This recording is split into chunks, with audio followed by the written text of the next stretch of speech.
asawa ni Crisostomo Ibarra, si Maria Clara. Sa tagal nating hindi nagkita, akala ko'y nakalimutan mo na ako. Maria, kailanman hindi kita makakalimutan.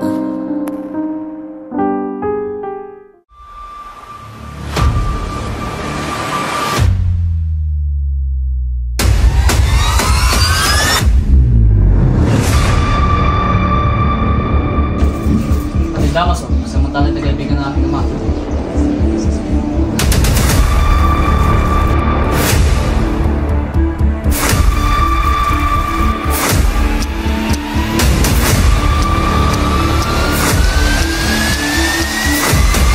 Huwag! Magkakal ka!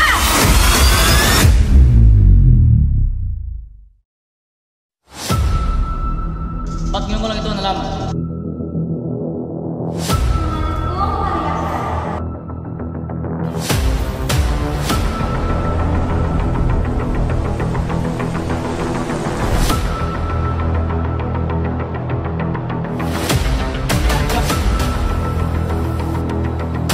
Bitawan niyo ako!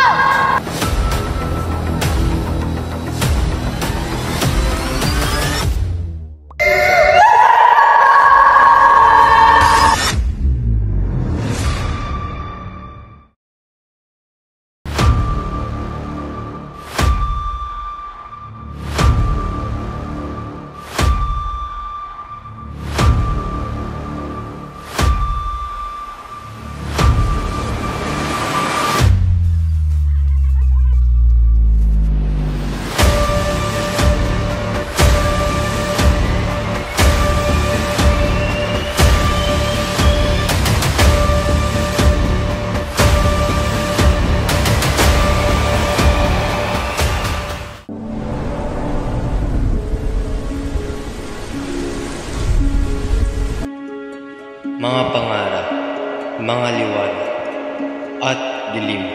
Sa kapanauhan ng kadiliman, marahil ay marami ang nagdurusa. Maraming tahimik, ngunit napapahamak.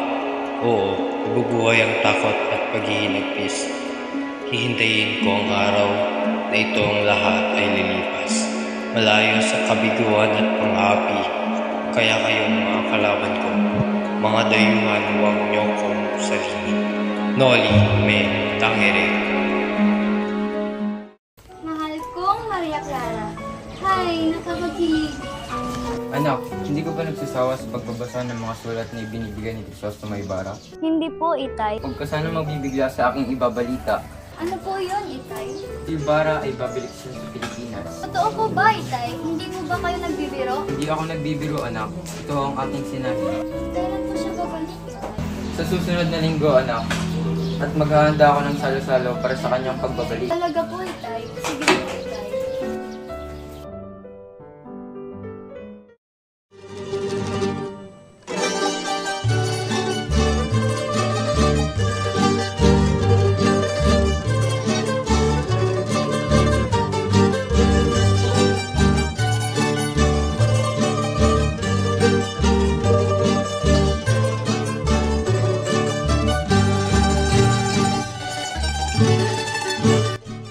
Maniniwala ba kayo sa akin na ibang-ibang pamahala rito kaysa sa Madrid? Halimbawa ako, hinog na ako sa karanasan upang paniwalaan. 20 taon na ako nanungkulan sa bayan ng San Diego. Kilala ko lahat ng mga tao, lahat ng mga dalaga ay nanong piskal sa akin. At nung ako'y malis, anong ginanti? Nada, hindi ako hinatid. Magdahan-dahan kayo, Padre Damaso. Alahanin nyo, nandito kayo sa bahay ng isang Indio. Mag-alala, si Kapitan Tiago ay hindi tuturing na Indio. Espero un momento, Padre. Sabi nyo, 20 taon kayo nangyarahan sa San Diego. Bakit kayo umalis? Dahil sa bayang ito, nagtanggol ang gobyerno ng mga Erehes laban sa ministro ng Diyos. Si quieres decir, Padre? Ano ibig kong sabihin na kapag hukay ka ng isang bangkay na hindi dapat pakialaman o parusahan maging ang hari? Tigil! Buwi lang yung sinabi. Kundi bukas na bukas rin, makakarating yung sinabi kay Kapitan General. Kasi wala kang pakialam! Itigil! Padre Damaso, andito tayo sa bayan ng isang Indio. Tignan mo, maitsurang masinjong ko.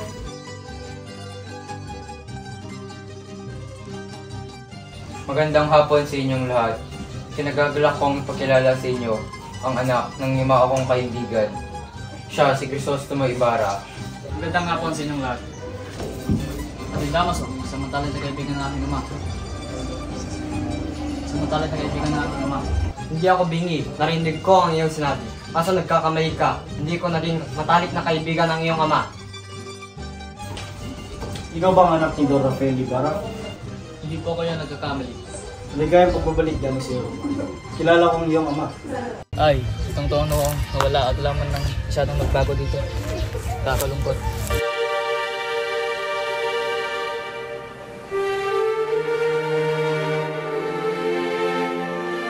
Binatay, yung kaibigan ako ng iyong ama. Pwede kong malaman kung paano namatay ang aking ama? Hindi mo alam? Alam mo naman siguro kung saan siya namatay. Hindi ko din po alam. Wala man lang bang nagsabi sa'yo na namatay siya sa bilangguan? Sino namatay sa bilangguan? Ang iyong ama. Ano? Ano sinabi ninyo? Inaasahan niyo ba ako? Hindi ba sinabi mo kanina ay anak ka ni Don Rafael Ibarra? Bakit siya namatay sa bilangguan? Kahit marangal lang iyong ama, nagkaroon din siya ng mga kaaway. Merong isang artilyero na humabol sa mga batang nag-aasar sa kanya. Kamalasan, nakialam ang iyong ama. Maya-maya'y namatay ang artilyero dahil sa apoplexy. Napagbintangan ang iyong ama dahil sa kanyang mga kaaway. Hindi siya nakalaya at sa kasamaang palad, sa bilangguan hindi na siya namatay. Ba't ngayon ko lang ito nalaman? Nagigirama yan.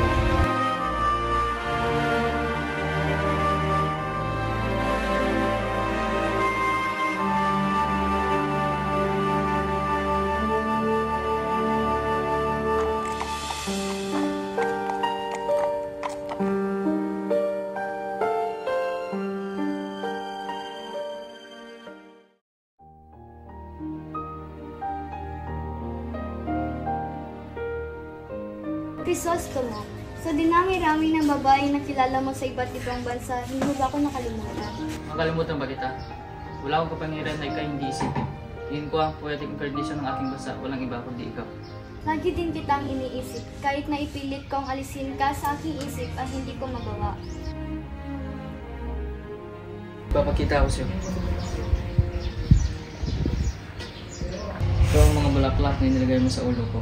Ay, tinagong pala yan. Siguro nga'y napaka-importante ako sa iyo. Ako nga din sa ulo ko pa rin ang iyong sinulat na pamamaalam na binigay mo sa akin noon. Nakasulat doon, mahal kong Maria Clara, ikinalulungkot ko na kailangan ko nang umalis. Sinabi kasi... Siyensya ka na mahal ko. Dahil sa'yo nakalimutan ko na aking tungkulin. Kailangan ko nang puntahan ang puntod ng aking ama. Ganun ba? Ito, ilagay mo sa puntod ng iyong ama. Mag-ingat ka. Mag-iingat ako para sa'yo, mahal ko.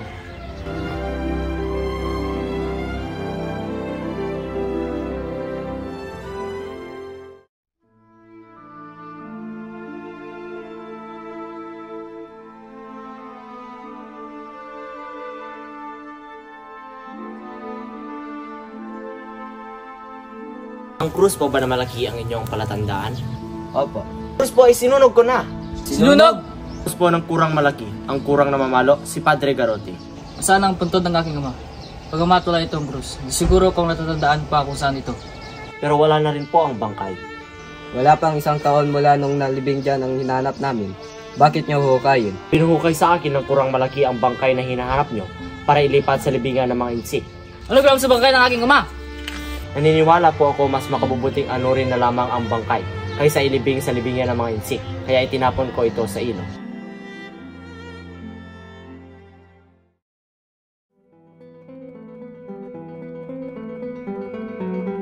Mukhang masaya kayo, Pilosopong Tasyo. Oo, dahil may tatanaw akong pag-asa. Ano bang pag-asa iyon? Maari ko bang malaman? Magnus Tempestas. Nais niyong marahil maligo, Pilosopong Tasyo? Hindi mo sumang maligo, lalo na't ako'y nakatalisod isang aso. Anong ibig niyong sabihin? Yil-yil, sana kumidlat at matumahan tayong lahat.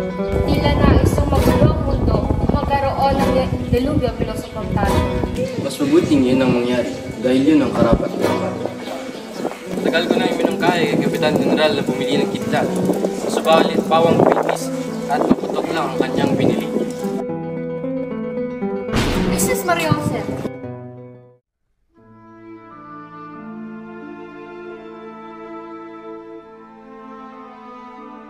Hindi po ba kayo uuwi?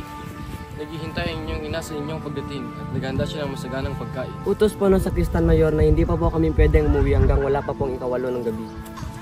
Aakyat kayo ng kampanaryo, mag-iingat kayo at huwag kayong lalapit sa kampana kapag kumukulog. Maraming salamat po, Ginoong Tasyo. Higit kong daramdamin kung higit yan. Kuya, natatakot ako. Umuwi na tayo. Tsak na hindi papayag si nanay. Pinapalo ako kung ako'y magkasakit, alagaan ako ni nanay at hindi niya ako papabalikin sa kumbento. Hindi tayo pwedeng magkasakit, Crispin. Mamamatay tayo sa gutom. Kuya, bayaran mo na lang ang sinasabi nilang ninakaw ko para hindi na tayo pagbintangan. Halagang 32 piso yun. Hindi yun kakasya. Sabi ng kura ay papatayin nila ako kapag hindi ko naisoli ang pera. Ang kinakatakutan ko baka malaman ni inay. Huwag na pala tayo umuwi. Kuya, tiyak napapagalitan ako ni nanay. Pagmumulta ka ng kalahati, Basilio, pagkat mali ang tugtog mo sa kampana. Ikaw naman, Crispin, may iwan ka rito hanggang litaw mo ang iyong ninakaw. Pero may permission na kaming umuwi. Pa kayo maaring umuwi. Ngunit hanggang alas 9 lamang po ang pwedeng maglakad sa kalsada. Baka po mahuli kami ng mga gwardiya sibil. Kuya, papatayin nila ako. Huwag mo ko iiwan. At ikaw, hindi ka maaring magisip at di mo nilabas ang ninakaw. Kuya! Kuya! Ang dapat nakakainin ng mga anak ko ay kinain ng aking asawa. Inubos niya lahat, ni hindi man lang niya itinira.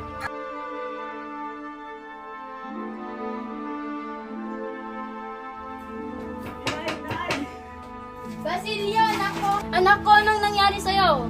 Binaril po ako ng gwardiya, inay. Si Crispin! Nasaan si Crispin, anak? Naiwan po siya sa may kumbento, inay. Bakit? Anong nangyari sa kapatid mo? Bakit siya nagpaiwan? Pinagbintangan po siyang nagnakaw ng 2 onsa. Nagnakaw? Hindi porke tayo ay mahirap ay pagbibintangan na tayo. Mabait si Crispin. Inay, paano kaya kung kausapin ko yung anak ni Don Rafael Ibarra para matulungan tayo? Ayaw ko na maging sakristan. Magiging pastol ako ng Bakat Kalabaw. Kung malaki na ako, hihiling ako ay Ibarra ng lupa. Pag-aaralin din natin si Crispin sa Manila. Ahon din tayo sa hirap, inay. Oo, anak.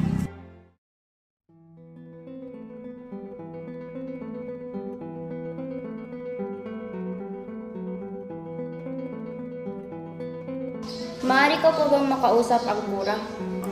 Hindi siya maaaring abalahin ngayon dahil may sakit siya. Kung ganoon, maaari ko po bang makausap ang aking anak na si Crispin? Si Crispin? Hindi ba't nakauwi na siya sa inyo? Si Basilio lamang ang naroon. Naiwan dito si Crispin kaya't ibig ko siyang makausap at ipagpaalam sa kura na susunduin ko na siya. Mas masahol pa ata ang iyong mga anak sa kanilang ama pagdating sa paggawa ng isang mga.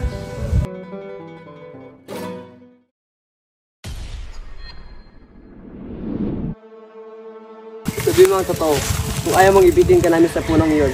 Ikaw ba ang ina ng magnanakaw? Magnanakaw? Bitawan niyo ako!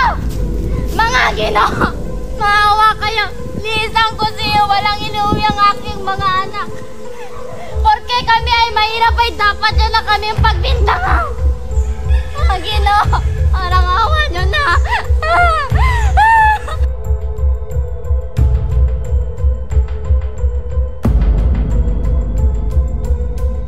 Paunahin niyo muna ako ng hilang hakbang.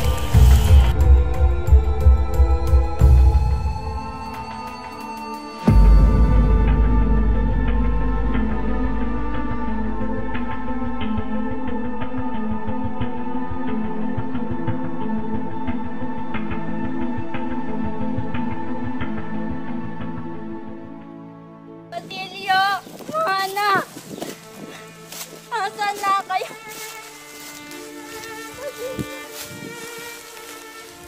Basilio! Crispin! Mga anak! Nasaan na kayo? Dito na ang nanay! Pagod na ang nanay! Basilio! Crispin! Mga anak! Nandito na ang nanay! Basilio! Anak, dito na anak. Crispin!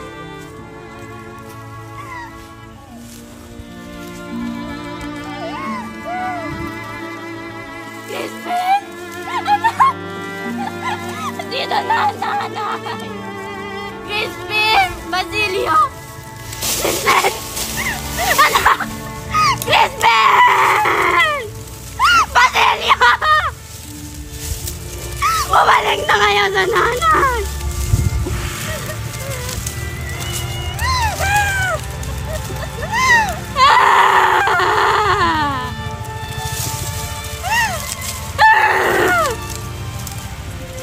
Basilio! Bumalik na kayo sa nanay!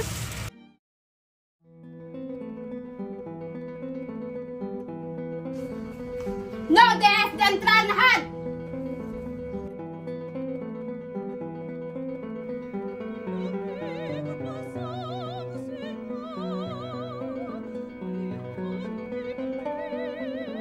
Hoy!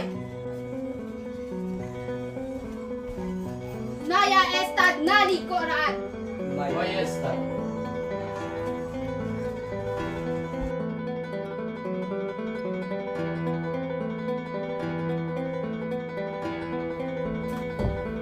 Vamos, magkantan ka!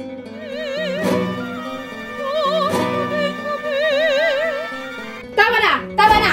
Huwag ka nang kumanta! Marunong naman palang magtagalog. Salde! Aki! Tumayo ka! Tumayo! Baila! Baila! Hala! Sumayaw ka! Sabing sumayaw ka eh! Ikaw na baliw! Kung anong sasabihin ko, gagawin mo! Ano, at hindi ka man nagbabati ng magandang hapon? Marta, kunin ng babae ito at pakainin at gamutin ang kanyang mga sugat. Kasi dadala natin siya kay Crisostomo Ibarra.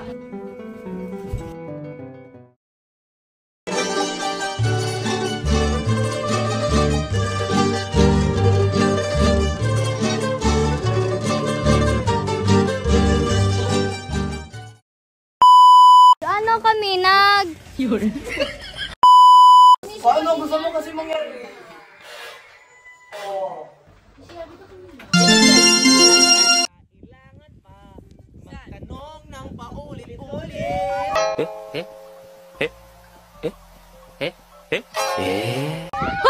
Ako'y kinikilig.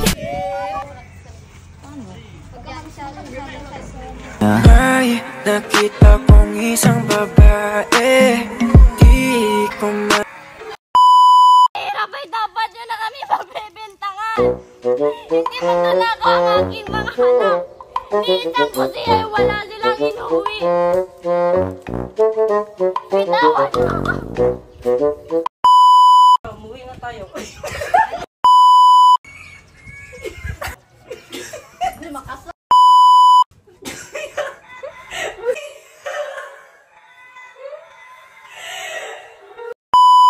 Wala pang isang taon mula nung nalibing diyan ang ina. Nasaan na po ang puntod ng aking ama?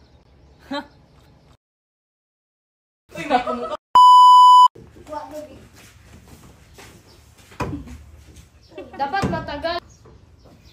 Ako'y kinikilig, bakit kaya? Ay, isang tono kong nawala at wala man naman nagsyadong mata... Ay, isang tono kong nawala at wala man naman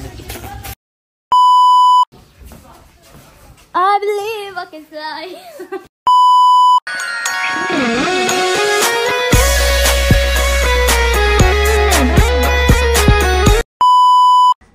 Magandang hapon sa inyong lahat. I'm okay. I'm fine. Quinchana. Quinchana. Ting ning. Magandang hapon sa inyong lahat. Tinagagalak kong ipakilala sa inyo ang anak ng lima akong kaibigan. Ano ba, Terence? Game na? Salita ka. Oy. Kahit marangal lang yung ama, nagkaroon siya ng mga kaaway. Merong isang artilyero. Siya po ba siya? Kahit marangal lang yung ama, maya-maya ay namatay ang artilyero. Kaya sa... Sa isang sulat mo ay nabinag ako.